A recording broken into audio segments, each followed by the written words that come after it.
क्या विश्वास रखूं कि ये गाना आएगा या नहीं आएगा।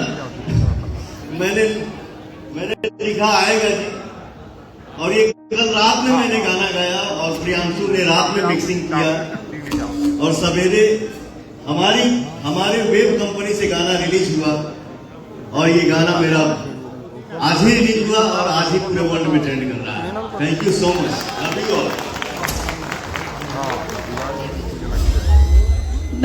मैं इसलिए आपको मैसेज की थी ना कि पिछली बार आज यह 5 के एक दिन पहले 4 तारीख को टीजर रिलीज हुआ था, ये नहीं हुआ था, इसलिए मेरे को विश्वास टूट गया था। जीवन में हमेशा कुछ नया करने की सोची के चाहे हर गाने का टीजर रिलीज होता है। नहीं, मैंने बोला डायरेक्ट गाना रिलीज करो, डायरेक्ट गाना रिलीज करो, डायरेक्ट ट्रेंडिंग पे गाना प्ले कर दीजिए।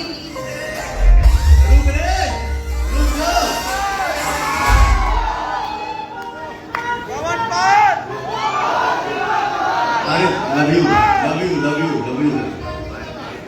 Thank you. फिल्म भी अब बना रही है, आओ।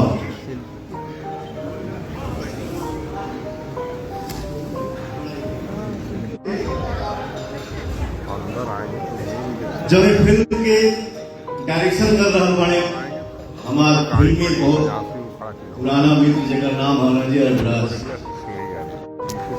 जिस फिल्म का नाम है जियो मेरी जान,